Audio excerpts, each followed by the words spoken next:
Acton School Committee meeting at,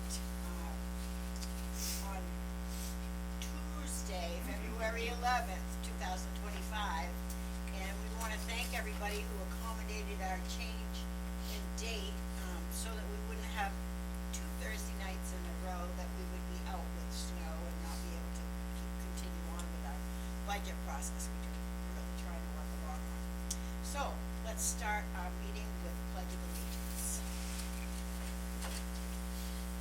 I pledge allegiance to the flag of the United States of America and to the republic for which it stands, one nation, under God, indivisible, with liberty and justice for all.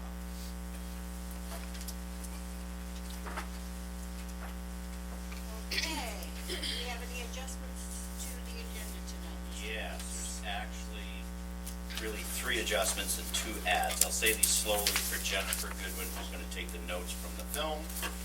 So under new business, we're going to make 7.1, we're going to add RFP, which means request for proposal. So if you just write in 7.1 RFP, 7.2 under new business will be teacher's contract, which makes 7.3 the transition to the budget meeting. Okay. And that's it. Okay. All right. Do we have any comments from the public? I do. I'm James Kittredge. I was the middle school basketball coach this year. I also coach rec basketball quite a bit. And I just wanted to bring up some stuff to do with the gym. Some updates, some maintenance stuff that I feel should be taken care of. And, a few things that I'd like to see. Doesn't mean it has to happen, but I just want to talk about it. The side hoops, they go up and down, like get stored away a lot, and they have to be brought back down for like the younger kids to be able to use them. And they also go up and down vertically, so you can use them for like rec. If you do all the rims manually, you do everything manually, it takes about 30 minutes. Practice is about an hour. So, I don't know how the gym teacher does it, but I'm assuming it probably cuts into her schedule quite hard too when she's adjusting everything down. They do make ones that work off batteries, drills, something a little bit faster than like a hand tool. That was one thing that would be nice to maybe address. The other thing is the 2 end hoops right now, they do adjust vertically so you can play like regular basketball full court, which does have like the lines for foul shooting, half court line. Sideways it doesn't, so if you go to use anything sideways, it's kind of practice. You can't really do games because there's none of that. Right now, they were having adjustment issues, so they brought it all the way up, which I really appreciate, and they locked it right up at 10 feet so the middle school could use it, which was great for our season. The only thing it doesn't do is that, you know, the 3rd and 4th graders for rec play at 9 feet. So when we have games, when schools, or not schools, when other rec programs come here to play, because we have to play lengthwise because there's no other lines in the court, they can't adjust them to the height they need to be. They're stuck at the full size height because of they're just getting old. They need some work done to them. The rims themselves are sagging. The 2 main rims, they're breakaway rims, which means they have like springs in them. So when somebody dunks or hangs on it, it'll come down. They just have been used a lot, so they're just kind of sagging down. So those would be good to be addressed. The gym floor itself has like decent sized spots where there's no finish on the floor. So I don't know if that impacts the floor and eventually is gonna cause more problems by not keeping up with it or not. But that was one thing that kind of stood out to me also. And I don't know if it's gonna, if it actually will hurt the floor more by not having those spots with finish on. Maybe there's a little bit of finish under it, I'm not sure, but there's good sized spots that don't have anything. That was another thing. And another thing on top of that is the bleachers themselves. If you like slide along the edge, you'll get splinters like where it curves on that first bench because of the wear. So I don't know if that's something that can, you know, scratched or something. I'm not trying to pick it apart, but it was just stuff that I saw throughout the season, going to other courts, obviously, and everything, and just seeing like how other courts do it and keep up with stuff. And then on top of that, one last thing is the chairs that get put in the gym quite a bit. There's on the bottom of those chairs, scratch the heck out of the floor. I don't know what's on, it's like plastic or something, but if anybody sits on a chair and it gets moved, so like if you guys do end up redoing the floor of some sort or whatever, you definitely wanna make sure that gets addressed, cause I know they get put in there quite a bit, but it scratches it pretty good. You probably can't really tell now, cause the floor is obviously moving, but that was it. That was my little thing that I'd like to try and address.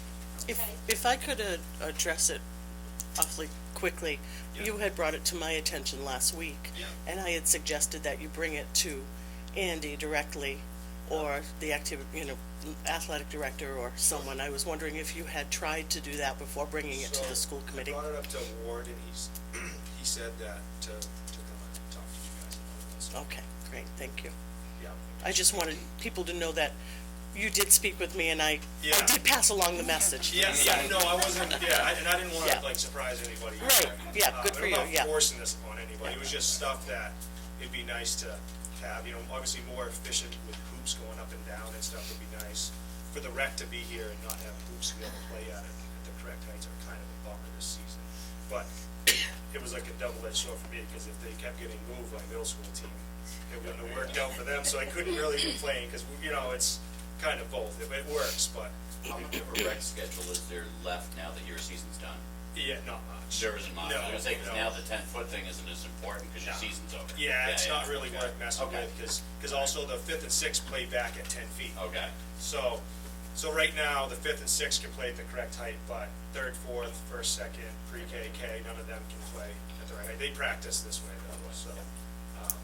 But it is a lot to ask. I know the school does ask the rec, and it's not the gym teacher's responsibility to put the hoops back and stuff. But it's a lot to put all 4 hoops down from the ceiling and adjust them down vertically for the little kids.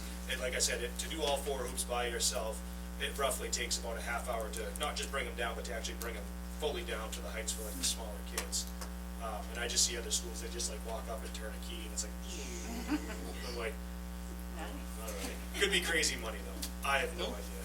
It must be all original equipment in the gym. 1990 vintage, yes. Yeah, yeah, and I know you have a schedule for doing the floors Yep. every You do the every floor year. every year, don't you? Every summer. Yeah. Yeah, yeah, which, But getting, they have been used a lot. yeah, and getting those chairs out there every week for, assembly, for sure will, And then We'll big, wear on the lots floor. more chairs for like concerts and Yeah. town meeting and stuff. That's a Yeah. lot of chairs.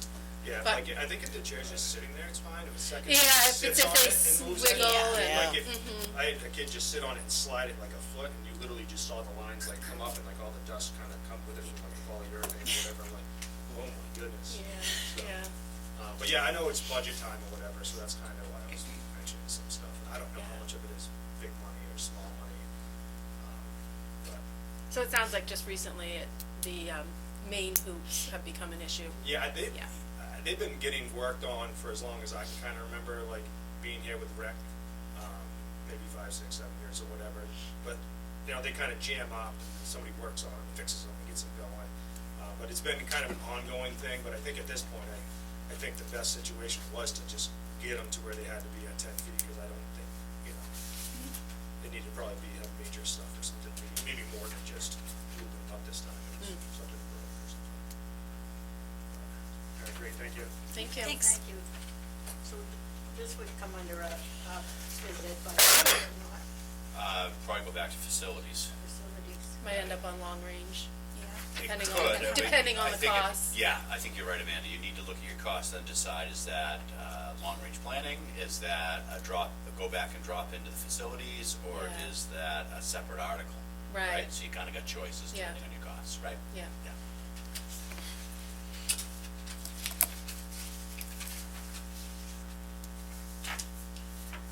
Okay, any other public comment? No, sir. Agenda back over here. All right, we're gonna move move on now to number 3, which is progress monitoring, with Mr. Ward. Yeah, and so I've got a presentation up there as I do every month that I have these. So our students just completed the second of their iReady diagnostics in January, the second and third weeks. So I just want to give an update about that. So it's the second diagnostic for both math and reading. We do one in the fall, one around the midpoint of the year, and then we'll have one near the end of the year. Just a reminder that teachers use this data to kind of determine where student growth is at this point in the year, as well as continue to identify any gaps that may exist in student learning. And then those gaps can be worked on with specific learning pathways that are really individualized to the students. So when we start looking at growth percentages, the growth goal is 50%, because we're about halfway through the year, and so for a student's expected growth at this point, you're hoping that it's at 50%. That means you've made essentially the growth that you're expecting at this point. Any number above 50% means that students have made more than expected growth, and then a number below indicates they've not made as much growth as expected. And then, just as always, keep in mind it's one data point. There are a lot of other considerations, such as classroom performance, teacher observations, but this is just a general indicator of student achievement. And so we'll start with math. And so at this point, you can see on the left-hand side, progress to typical growth. That's at 56%, so it's just over that halfway point. And then if you look at this distribution bar here, what you're looking for down on the bottom is where it was in the fall when we first started. So you want the percentage up here to be larger for the green ones, and you want it to be smaller for the red ones. Yellow doesn't really matter because kids can go back and forth from bottom up or top down, so it's the green and red that are more important. So as you can see here for math, as a school, we increased 5% for students that were at or above, mid or above grade level. We increased 13% for students that were early in grade level. And then for the below grade level students, we dropped from 20% to 14 and from 12 to 7 for those that were 3 or more grade levels below. So this just shows that our kids are making the growth that we're looking for. And that 56% is a good number. For reading, you'll see the progress to typical growth is 84%, which is really, truly an excellent number. And then again, on the placement distribution here, you'll see that we went from 7% of the students that were mid or above grade level to 26. That is an enormous gain. That's good. That's really fantastic. And then for early on grade level, from 16 to 22, also great. And then for the below kids, from 17 down to 12 and 7 down to 3, again, all very positive. And so that's snapshot whole school. Looking at specific grade levels, you can see here that with the exception of third grade, which I'll talk a little bit about again later, all of them were above 50%, and then down here for 7th and 8th grade in math, over 100%. So our 7th and 8th graders have already made more growth than was expected for the entire year, just at the halfway point. Excellent. So that's really excellent. Third grade being an outlier again that I'll come back to at the end. And then reading, you can see, is very strong across the board. We have 3 different grade levels where, again, over 100%, where they've already made their expected growth for the entire year, at this point just being the midpoint. And then I think the lowest on here is still grade 6 at 59%, is still a tremendous number. So some very general takeaways. Math at 56% across the building, that's very good growth. I mean, I've not been in a lot of schools that use iReady, but in a little bit of research that I've done, this would stand out as still being above what is normal or expected for most schools using this program. And for math specifically, I also want to point out that this is done without the same level of support that reading and literacy gets through our Title I program. So we do have that extra support for our lower kids through Title I, Mr. D, that doesn't exist for math. And so that's still above expected growth without having that extra support, which I think is something we should be really proud of. So third grade, when I saw that number, I went and I met with the teachers to try and see what they may have noticed. And one thing that both of them said is that there were a lot of fractions questions which students haven't even covered yet, which to them was kind of surprising because it's not covered in the iReady program at this point either, but kids were still being diagnosed or assessed on that same material. And so that's something where I've reached out to the program just to see if I can get some more information. I have not yet heard back. But that's something that'll be interesting to keep an eye on as we get to the final diagnostic and see once they have had that fraction learning, if we see that number come up, which I'm certainly hopeful I think that's beyond excellent, 84% across the building, far above expected. Fourth grade, so I know that the district has put money into making sure that we had smaller class sizes as a way to try and help out. And this fourth grade class has never been split into smaller groups before. This has been the really large group Yep. that has kind of tracked up, and that's the group that had 135% growth. So that really was helped the them. largest. So One of the things. one takeaway yeah. could be that is something that I would assume has really Yeah. helped. But again, it's one data point. There are a lot of other things that go into it. But it would be hard to say that it's pure coincidence that the grade level that has never been split before did and had the largest amount of growth in reading. Math, if we went back and looked, it's right at the average. It was still at, I think, 56, right on the nose. So you did not see that same level of growth for math. I don't know why that might be, but I did just want to point that out. So from year to year, from the diagnostics, so going back to the previous years at this point, looking at 22-23, we had 65% growth in reading and 44% in math, which are roughly 20% and 12% less than what it looked like this year. Last year, it was 73% in reading, so 11% less than what we had, and 64% in math, so actually it was better in math. But when I dug a little bit deeper, I noticed that last year at this point, there were 3 classes that had groups of below 50% growth, and this year was just one, just the third grade. So math was more consistent across the building this year, even though it didn't necessarily have that same level of growth, being 8% less. And so those are just my general takeaways now. I'm certainly looking forward to seeing what the year end looks like, and hoping to get a little bit more information from Irene about why we're assessing fractions if kids haven't been taught fractions at the midpoint of the year, because it does, I mean, I can sit here and explain it to you, but if anybody just looks at the numbers, they look at that and say, why is third grade so low? Why are they so far behind? Well, you can't expect kids to answer questions on fractions if they've never been taught anything about fractions. So it's a curiosity for me, and I'm hoping I hear back from them sometime soon. Anyway, that's all I've got for the update at this point. I'm happy to answer any questions if folks have them. Good information. Yeah. And this is only a half a year. This is just a half year. I do, Brandon. I've had quite a few people in the community ask me about where we stand with the state levels and, below average, above average. And I just want to put this out there publicly that what my answers are usually is, one would be the science. When you get changing the program down to the lower school,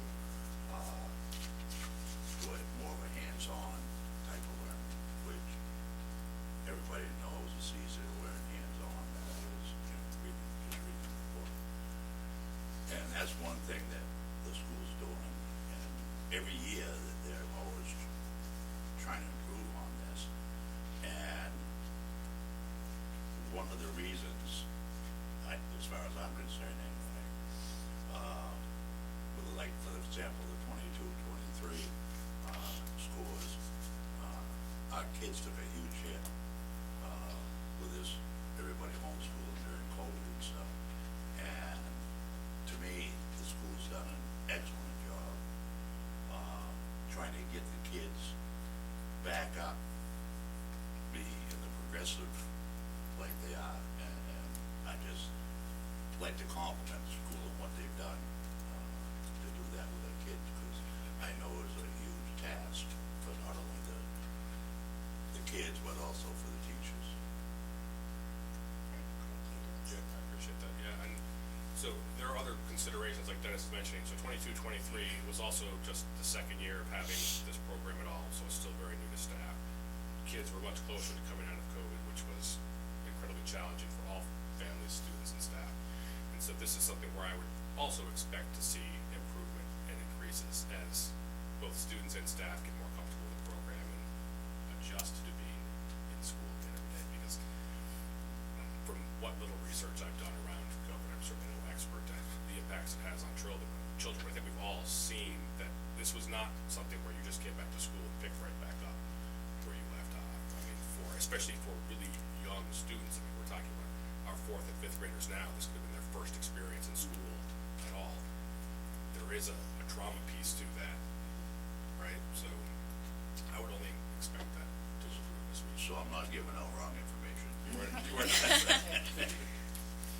No, quick question, concerning this, is testing a part of the NHS? No, so this is through an ELA and math program the school has purchased, and it is used across the country. And so the data percentages, the comparisons are national, not just to the state. When I did the science update a couple of months ago now, that was just state data, because that is a state assessment that everybody uses. So the comparison for this would be the NWEA that we gave in the fall, and we'll give again in the spring. But then those spring numbers, they usually don't get them to us until like mid to late summer, so it would be hard to actually compare the growth. So that would be a separate assessment that we would have to use to try and compare.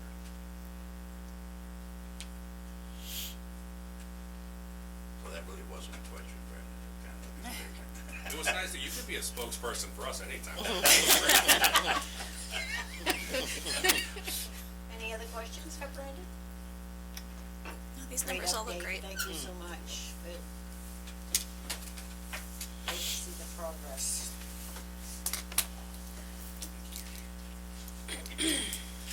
All right, we'll move on to number 4, and I'll look for motion to approve the consent agenda. So moved? Second? Amanda and CJ? Yep. Any discussion? All in favor? Okay. We'll move on to number 5, and for the superintendent's report. You bet. I just have a few bullets. One is basketball's wrapped up for the season. We had a great season. Thank you, James, for running the boys team this year. I was excited. You had a good, pretty good season.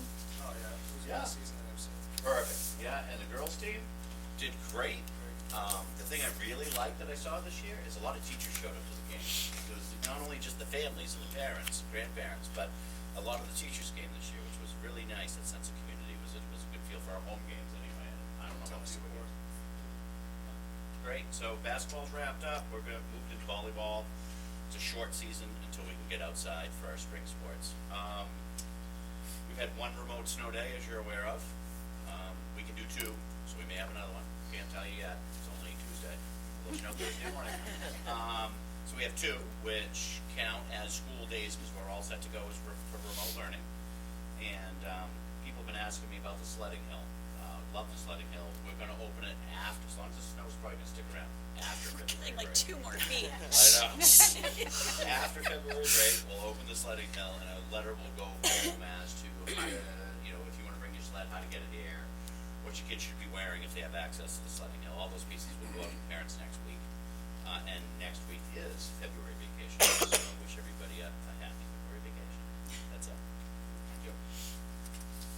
Does anybody have any other questions for any of the administrative reports?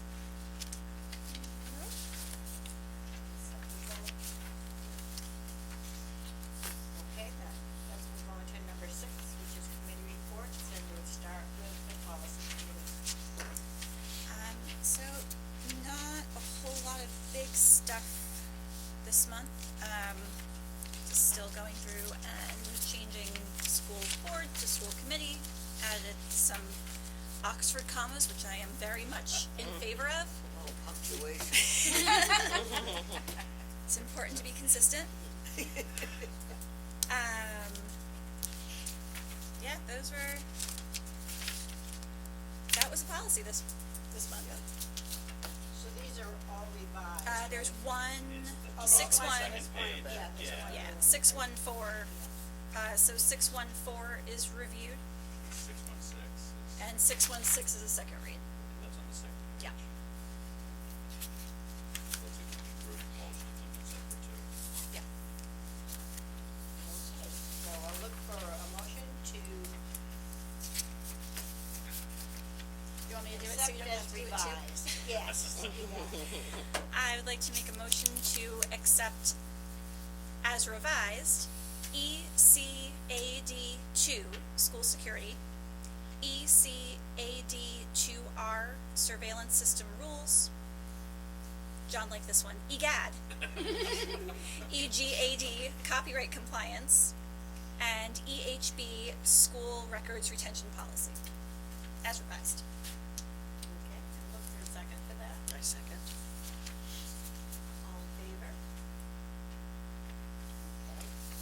We're going now to, And I'd like to make a motion to accept EGADR, copyright compliance administrative procedures, as reviewed. all in favor? That's a review, no revise. Yes. That was review. And then I'd like to make a motion to accept JJIB, hiring and evaluation of coaches and co-curricular staff for a second read, to make it policy. All in favor? Can I just ask you a question on that? In the hiring of the evaluation coaches, do you know that the coaches have to drive the minibuses we have? Is that a part of this? I didn't hear anywhere, but you may be asked to drive the bus to the company. I don't have it in front of me, but my guess is, Mary, no, that this is more of a process by which we hire and this is evaluate, hiring not like and a job. evaluation, That would- yeah. To me, that's almost a job description. That would be Yeah, part that of the job would be- description. yeah. So this I is think for, I'm safe with that answer, no. this is for hiring. For hiring, yes, this came in front of us 2 months ago. Yep. Is there not a process before it comes up with the rules will change on that? Can, if it's okay with the chair, can I call on Mr. Ward for that? Because he was instrumental in pulling this policy together. Absolutely. Yeah, I'm trying to pull up Is it my. brand new? That the question was, Brandon, is this new, and maybe you might want to go back to what you discovered and what you brought to us and how we move forward with this. Yeah, this is Give the me a second second to find my. Yeah, I can go back to the original.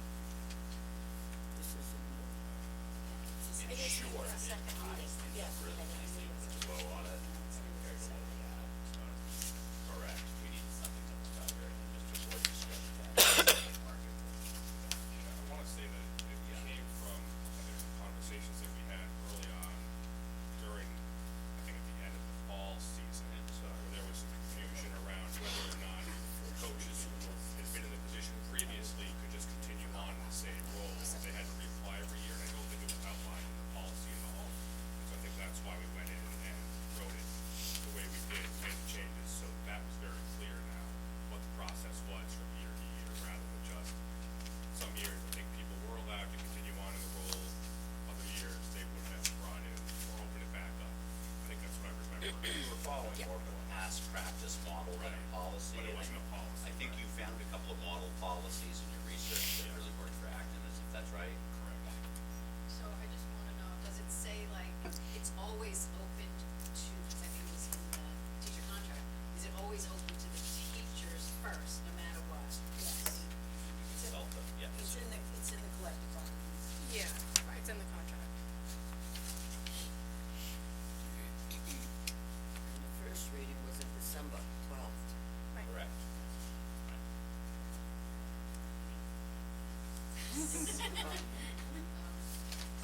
So we had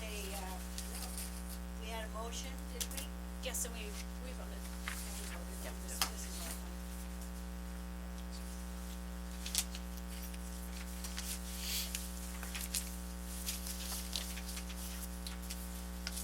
All right then, let's move on. 6.2, long-range planning. We did not meet. Okay.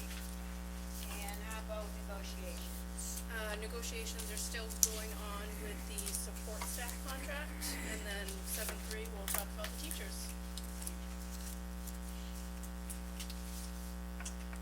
Okay, so let's move on then to 7.1, which is RFP. This is Mr. Calder, and I believe he passed out some information to the committee. Everybody should have a grant proposal sheet, anybody that would like to see one, if I'm already having one, I scanned one to you. Basically what this is there's a grant that the USDA provides for rural communities. Come forward so we can get you on camera, maybe I can move, you can be where I am. Nobody wants to be on camera. They're gonna wanna know who's behind that voice, come on up. I don't know about that one either. Good evening. there's a grant that's out there from the USDA for rural communities. It is a, distance learning and telemedicine grant. Of course, those two things go hand in hand with each other. We would be looking at the distance learning piece of it. What I've put together is a grant proposal. What I'm asking for is permission to apply for the grant. The proposal that I'm working on is around, sure I don't get my numbers wrong, $265,000. It is a 15% matching grant, which means we have to provide 15% of that amount. That amount, that 15% would be $39,750. The items that would be included, I got ahead of myself there. Items that would be included would be interactive flat panels, smart boards. So this type of device, except from this century. No, I'm just kidding. Newer ones, not using a projector, but still able to do touch and write and everything on those. That would be for all of our major teaching spaces, such as a library in every classroom. We have some smaller spaces used for literacy, special education, that kind of thing, that those type screens won't fit in very well. Fit in for some TVs with Apple TVs, so they could still be able to do some of that. They won't be able to write, but they'd be able to share the screen and be a little bit bigger, but still not take up too much of their space. A new Wi-Fi system for the building, as ours is aging. A new phone system, same thing. 65 new Chromebooks, a new firewall, which is part of our Wi-Fi system for internet, so that we don't allow our students and staff to get to places where they shouldn't. That also means that things can't come in as well. It includes professional development for the interactive flat panels, so 6 hours per year for 3 years.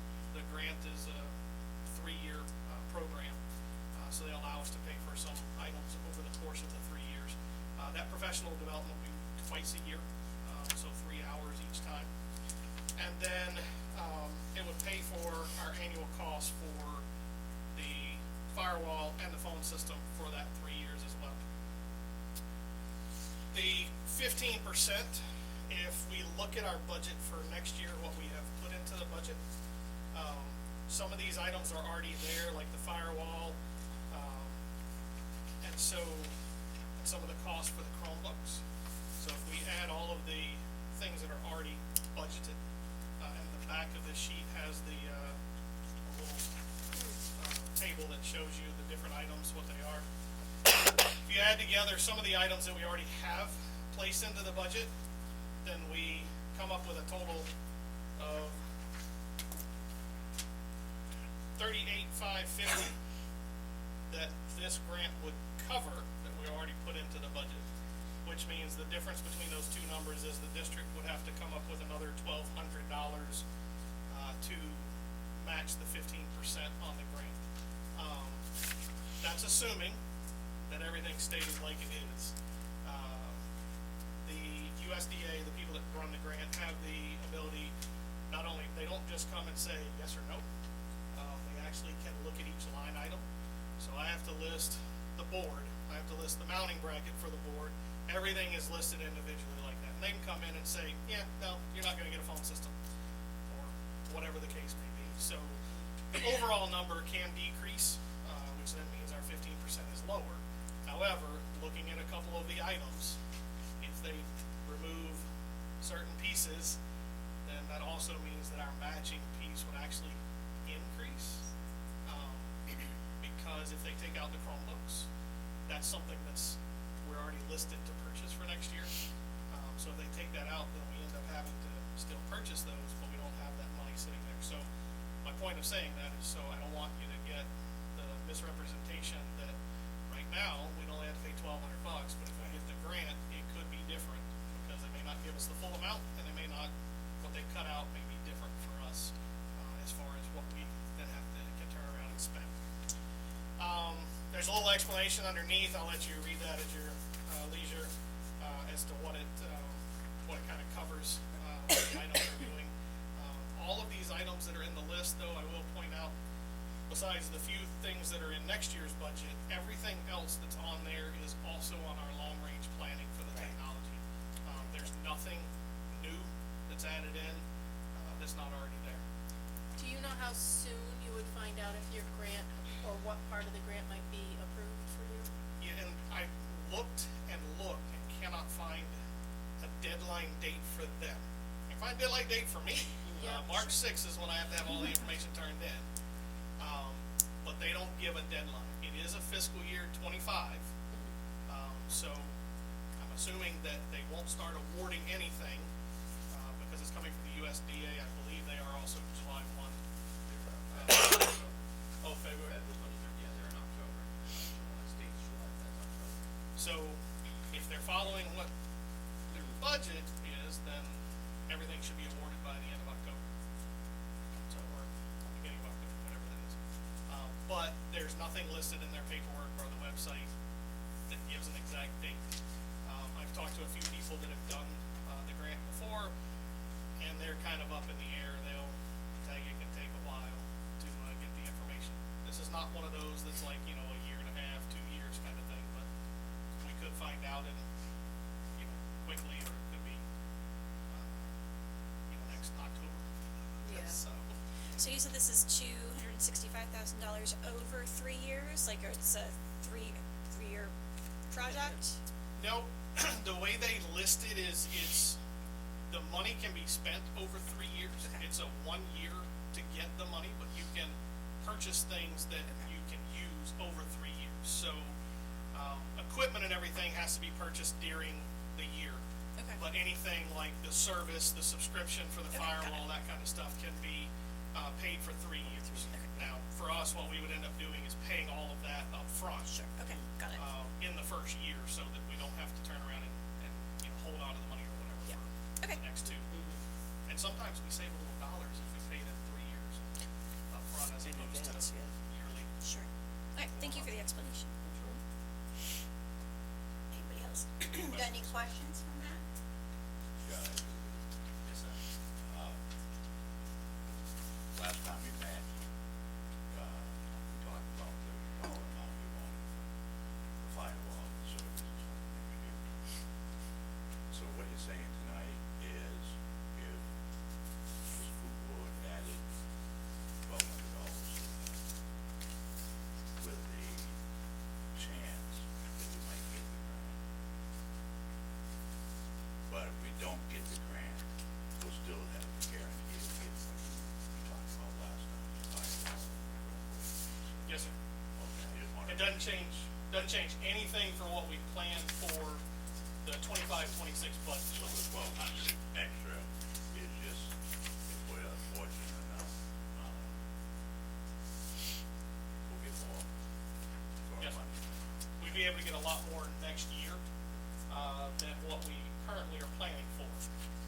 And all of those things that are in this would come out of the technology long-range plan, which, like the interactive flat panels, we have listed in there for, I think, year 4 of that plan. Remove that from there and allow us to, one, not have to spend, $140,000 on the flat panels, but allow us to do it sooner and not at nearly what our district would have to pay for. I just wanted to, make it be clear, Yes, because sir. quite often out in the community, when somebody watches this stuff, they come up with a different scenario than what's intended sometimes. Yes, sir. And I'm one of those people. When I say it, I know exactly what I'm saying, and I understand exactly what I'm saying, but that doesn't mean everybody else does. Thank you. I am from the south. Yes, ma'am. Well, this is Southern Maine, so welcome. And I don't always understand what Dennis says, so, point of clarification. We would not have to add $1,200 For the Because- 50% people. We would. Yeah, we do. we could, but it would already be there in the money that we've already appropriated. Only 38,000. Okay. So- Well, so 38,000 is what is, Is our 15%. No. 39,000 is the 15%. Okay, 39. And what have budgeted for next year that would be covered under the grant is $38,000 and some change. So there's $1,200 difference between the two. So we'd have to pay $39,750. Yeah, $39,750, and what we have budgeted that would be covered is $38,550. So, So, I'm a make sense. we have somebody back there that did a really good job at making it. Yes, ma'am. So, what we're looking for tonight is a motion to approve Matt to apply for the grant. That's all we're going to do tonight. We're gonna, I'll look for a motion to give Matt permission from the board to apply for this grant, correct? Yes, ma'am. So moved. I'll second that. Okay, it's been moved and seconded. Any other questions? All in favor? Thank you very much. Thank you. Have a Good good luck. Thank you. Thank you, Matt. Great job. Good addition to the agenda. You got it now. I guess I'll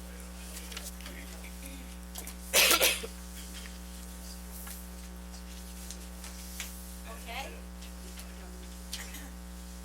Yes, sir. It's, multiple entities can apply.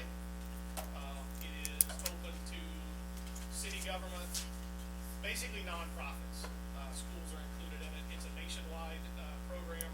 They have a budget for the 25 fiscal year of $40 million. The grants. I have no idea how many people will apply or who normally apply, how many people normally apply, but they have a $40 million budget with a minimum of $50,000 given and a maximum of $1 million. Okay. You ready to move on? We are.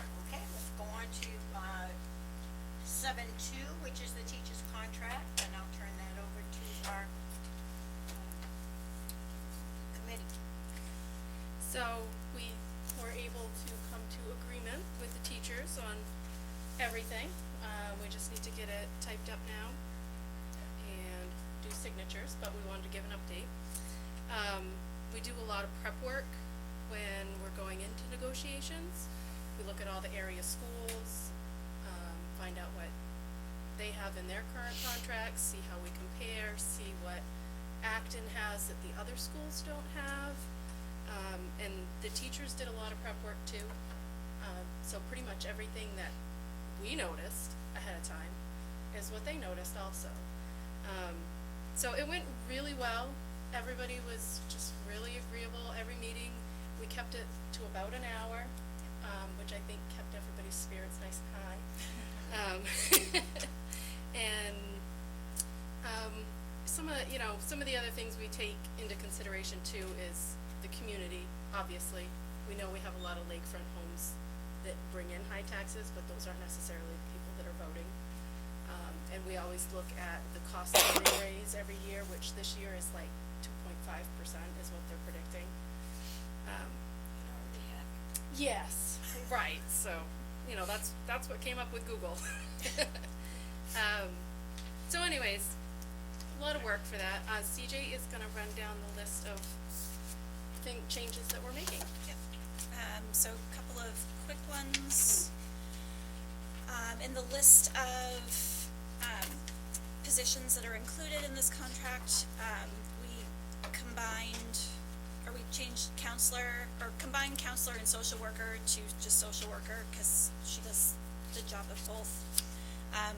We removed gifted and talented teacher, because that doesn't exist at the school anymore. We replaced it with STEAM teacher. And we added nurse into, the list of people who are covered. Do you want background on that? The nurse one, previous years, we had gone the opposite direction. Before John was here, the previous superintendent wanted to take the nurse out. So we kind of went back and forth, and again, looking at all the other schools in the area, the nurse is covered under the teacher's contract. We don't see why it would be a hindrance either way. And our current nurse Was always going to be covered, so this is for any future nurses, in the building after our current nurse. so we think it just reflects everybody that should be covered. teachers have to give 48 hours notice to the superintendent if they're going to take a personal day. And unless it's an emergency, then they just let him know as soon as possible. You don't have to read the whole remember, thing it was, we did some of these like yesterday. To the, teachers, who are furthering their degrees or for their certification, they wanted a way to be able to get advanced degrees a little bit faster, rather than taking only 3 classes a year to be able to be reimbursed. They can take as many classes as they want, and then they can get reimbursed the same amount of credits, so nine credits, so like 3 classes a year. But they can submit them for reimbursement up to 3 years after they've taken the classes. So it's spread out, so we're not having a whole degree reimbursed in 1 year. But they can get the degree faster. So we had a path for that. And that was because they found that the way the classes are being taught now, they can do more classes quicker. And they With all the online classes. Yeah, yeah. And the concentration, that's the pieces, they're doing the concentrated study now. Yeah. Right, right. So Yeah. we did a, part of that process will be, letting everybody know if anybody's gonna be moving pay columns. Yeah. So that we know the budget impact as things go along. Yeah, and also, so if they change, like columns, pay columns in the middle of the year, their next raise won't happen until the following year. So we can budget for it. So they won't change columns in the middle of the year. I think Mary will appreciate this one. We were able to negotiate that, over the next 3 years, the school will pay 1% less for all health insurance plans other than single subscribers. So we will get it down to 80%. Sorry? At the end of the At contract. the end of the contract, it will be 80%. So they will pay 1%, the teachers will pay 1% more every year for the next 3 years. So currently we pay 83%, and at the end we'll pay 80%. There was one clause that had a couple of very specific teachers named, that got a bonus after a certain amount of, time here. So one of those teachers retired, so we took their name out of the contract. And then the salaries, You just say the percentages. yeah, so next year, 25-26, the teachers will get a 3.5% increase. 26-27, they will get a 3.75% increase, and 26-27, they will get a 4% increase. And with the main paid family medical leave law, we agreed that the school will pay 50% of the premiums, and the teachers will pay 50% of the premiums. And that's pretty common from what we've been seeing with other schools. Sanford already has it written in, if it ends up happening, which is kind of in the air right now.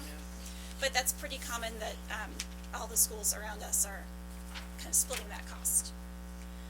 And we have a new retirement plan that teachers and so current teachers and new hires will be able to choose one plan or the other, and then once they choose it, they can't change. Plan 1 is an annual payment into a 403B retirement account. So if the pay equivalent to 3 days. Every year they'll get that paid into their account. Or they get a certain amount after they've been here for 15 years. So our currently right now, teachers that opt in are getting 3 days, the equivalent, it's a formula based on the base salary, but it's the equivalent of 3 days pay put into a 403B. But not all of the teachers have signed up for this. So, something that other schools in the area are doing is when they get to retirement age and they're going to retire into the main purse system, they can kind of, cash out isn't quite the right Yeah. word, but, the days they're earned sick time over the years. No, that's different. That's, Yeah, that's part of it. yeah. So, they're able to earn up to a certain number of days here, like 120 days. And what the other schools have been doing is they're able to cash out a percentage of those days, like maybe half of the days, but you have to have a certain amount of sick days saved up, and then you're able to cash out a certain amount at the time of retirement. It's not really cashing out, it's like for set- paying, yeah. getting paid a set dollar amount for the number of days that you have. Right, so it is a payment at retirement, but there's stipulations that you have to have worked at Acton for 15 years. You have to be going into the retirement, So you can't the just main purse system. quit and say, I'm gonna But it's an work the at way the McDonald's. teachers brought it to us is as an incentive to stay at Acton, retire with Acton, and it's not uncommon. It's in a lot of the contracts that I looked at. Sanford and Massabesic and I think Wells too. And then they have, so they're gonna choose between the two, whether they wanna, like the newer teachers, that long-term 403B thing might be a better option. Teachers that are close to retiring might want to have a little cash when they retire. Yep, and that's it. So it was a really great, this was my first contract negotiation. Amanda was a great teacher. It was a really great collegial process, with the teachers. Lots of smiles and everyone was just very, very friendly. But, it's a small town. We know our kids' teachers. My kids have had 2 of the 3 of them in the room, so it was really great to work with them. If I could just comment on you two, you did a great job. And the reason I can say this is when I first arrived, the contract wasn't settled. It was July. We had a UNICEF director there and somebody from Drummond and Woodsum, and although the process seemed to work, it was like at a snail's pace. And we finished it that one day in July. I'll never forget that. So there we were. And then 3 years later, we talked and we said, how about I facilitate, and at the time Kim, join us and do the numbers, and that worked out well. And we didn't have to spend the time or the money on those 2 other parties. And now, once again, so on my 3rd contract now, 9 years, new negotiator, did a great job. Amanda, the veteran negotiator, really a great job with the research. And Paula, thank you. You hung in there. It was your first time. Yeah. First, Kim did it so many years, and you're like, how are we doing this, folks? And she did wonderful, so. Yeah, Paula was able Really to nice pull up job. all the numbers right away and Yeah. changing stuff on the fly. She did a great job too. Absolutely. I think the biggest thing is all of us are able to look at both sides, what's being requested and what the school has to do to try to stay within budget constraints and what we think helps the teachers, but also, the citizens of Acton will support, And the teachers know what kind of a school they're at. They know the makeup of our town too. Yeah. And we remind them. Well, the working conditions are excellent, and that's something you Yes. always gotta consider. It's not always insurance and pay, right? Right. It's how is it to work here? And it's a lot of things. Right. You did an excellent job. Thank you. Thank you. What was the amount of percentage paid by the, school for the educational advancement of the teachers? 100%? Oh, they get reimbursed for three classes, 9 credit hours. Per And year. is it still at the main, The US. the USM rate? University of Maine rate. So you go to a So more it's- expensive school, but you get to pay for it. So we set it at the U Maine rate, whatever that is, Joe. So if you wanna go take a class at Harvard, you can, but you're only gonna get reimbursed at the U Maine rate for that class. You're picking up the rest yourself. Yeah. And The town pays. It's part of the contract. The answer to your question is yes, that's part of the contract. Yeah.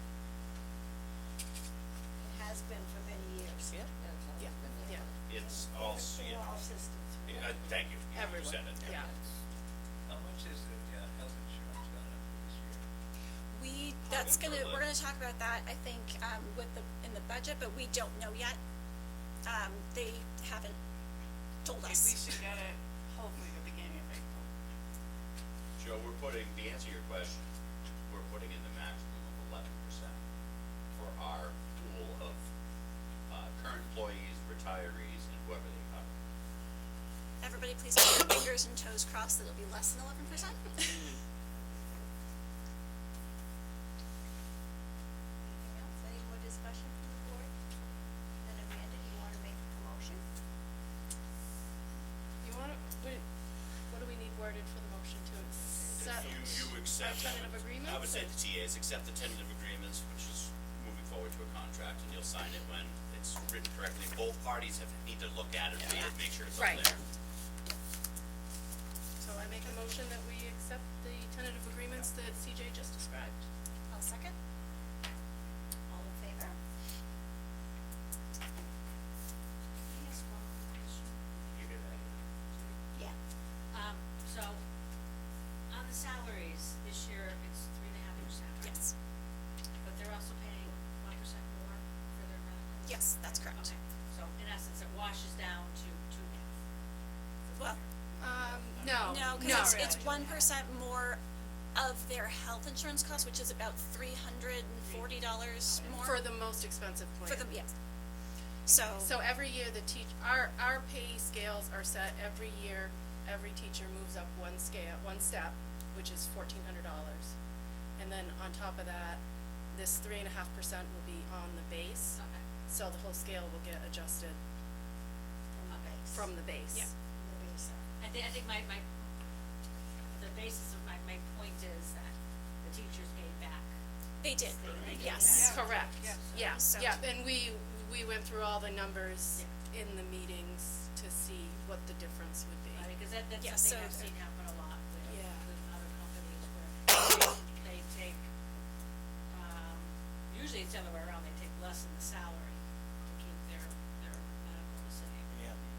Well, with the medical, Mary's been telling them for years, the school committee's goal was to get down to 80%, covered by the school committee.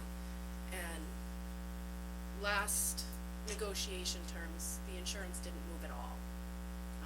So this time we got it down to where we were, and, some of the area schools, I think we're still paying a little more on insurance compared to other area schools.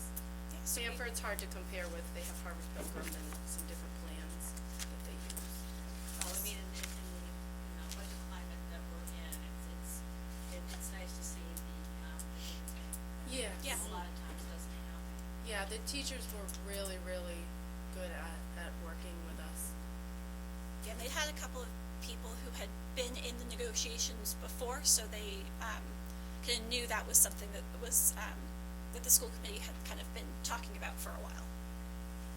And I think probably one of the most important things is when we went to this friendly, no people, nobody from the main state. Would be Uniserv, Uniserv and no so we Drummond. don't have to hire Drummond and Woodson, we just were able to work collegially together, and, everybody seemed to agree that's worked well for the last three, right?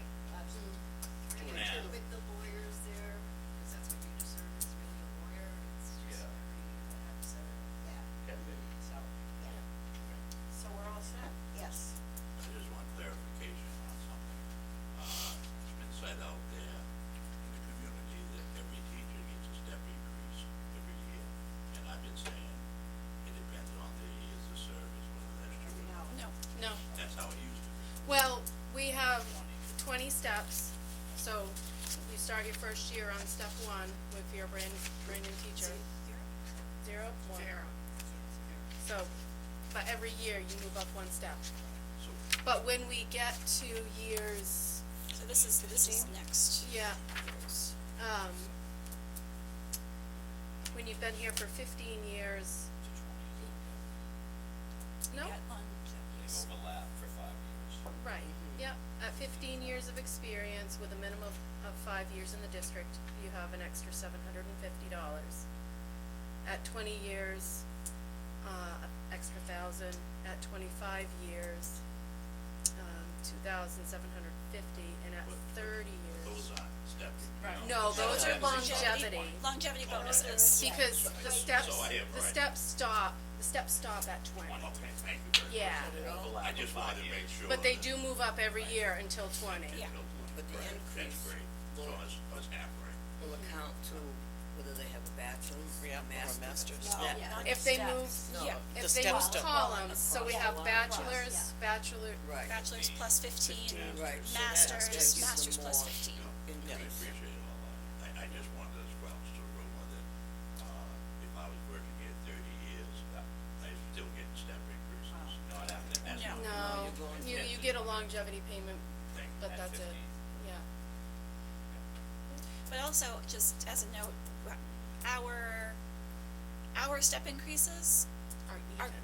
are even, and they're quite a bit more, than some other, Well, we have an even increase on every step, Yeah. and other schools will have, Like they 0 might to have 5. smaller ones here, Yeah. down at the bottom of their scale, they might have bigger steps, or it might be reversed, or. some of them will be at the same pay rate for the first 5 steps. So they kind of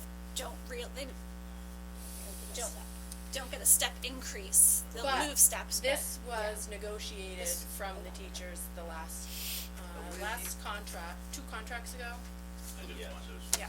We've used that scale for years though. Yeah. we changed it at one of the No, I times know, I but was what I here. mean Yeah. is it always, Yeah. as you went up or you got a degree, you're all. Yeah, yep, Okay?